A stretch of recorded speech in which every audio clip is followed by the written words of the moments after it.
Greetings. I am Danielle of Rooted Blossoms, and I am so happy to have you be joining me in our chair yoga gatherings that are coming up.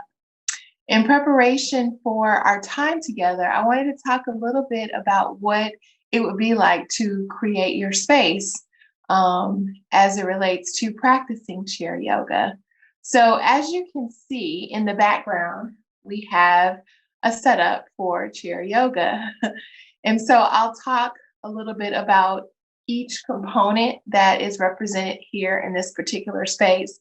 But the most important thing that you need to know is that one is you don't have to go out and buy anything unless you choose to, but it's not a requirement.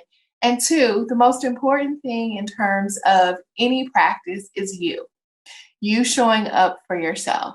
So let's dive right in and let's talk a little bit about the setup.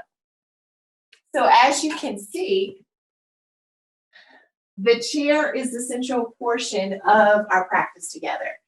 And you don't have to go out and get a chair if you have a sturdy chair in terms of a folding chair.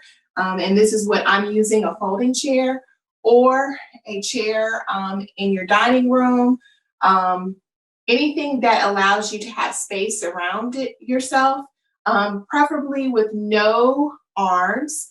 But if that's all you have, then that's what we're going to work with. But the chair in and of itself is the most important portion of this.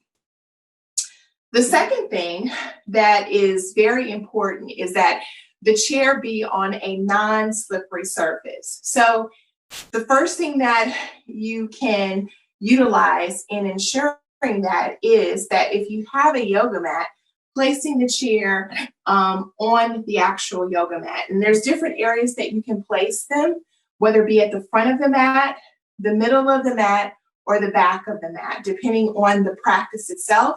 Mine is towards the back of the mat with a little bit of space for me to come behind and to step on, okay? However, it's not required, again, that you go out and get a yoga mat. If you have a piece of carpet or what have you, again, that allows for that chair not to move, that's very important for it to be sturdy. Certainly you can use that. So with that being said, this being the primary component of our practice together, chair yoga, having your chair, and I'm just going to come around and have a seat.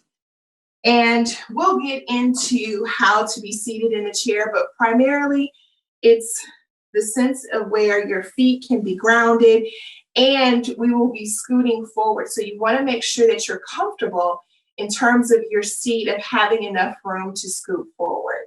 And again, we'll talk more about that during our practice. So some things that you may want to have in your space, what I call power tools of what I practice with and so many others practice with. First and foremost, you want to make sure that you have pillows.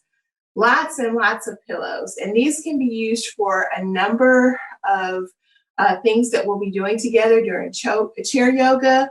One is the support of the hands or what have you. Also, it can be used to place your feet on. It also can be used to place in the back of the chair as support if need be. So make sure that you have lots of pillows. These pillows can be off a couch. These pillows can be your actual sleeping pillows if you have some extra ones laying around, or the ones that you have. Now, if you happen to have a bolster, that's nice as well, but it's not required. The pillows serve as the same purpose, but if you happen to have a bolster, certainly you can add that to your practice as well. Some other things that you may want to gather are what we call yoga blocks, or certainly you can use books. We will be utilizing this during our practice as we move through certain poses. Again, these are all power tools to enhance as well as to widen your practice. And that's what we're really wanting to do in terms of centering and getting the benefit of what yoga is. Again, yoga is not necessarily about the poses in and of themselves.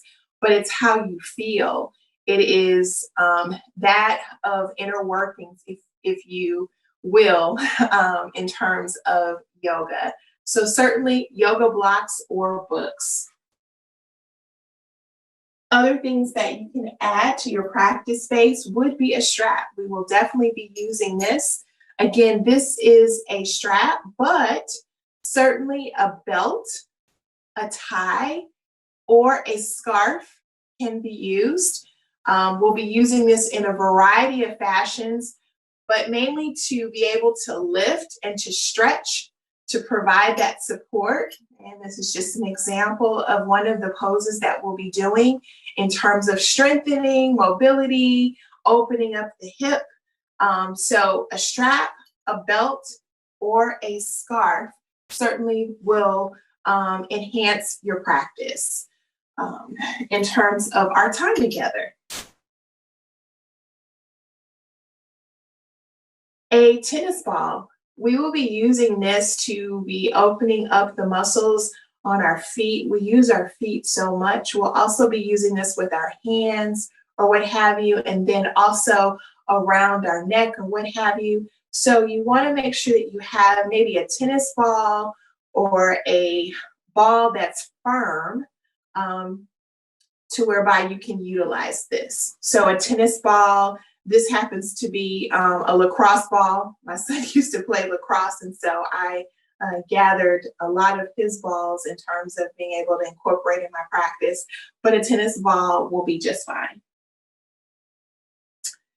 And then finally, blankets. Lots and lots of blankets. Blankets can be used, again, something similar to pillows, but also in terms of covering up for warmth, particularly when we start our practice and we end our practice in our resting pose and our pose of arrival, in terms of making the body warm, whether it be placing it on the knees, on the legs, or over the shoulders or what have you. And again, these can be used similar to pillows where you are placing it on your hand, on your knees, and you're resting your hands, placing at the back of the chair, or even on the ground to bring the ground closer to your feet.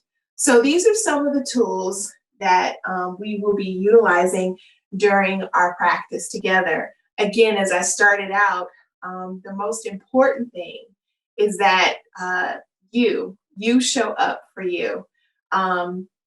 Yoga is not in and of itself about the poses, like I said before.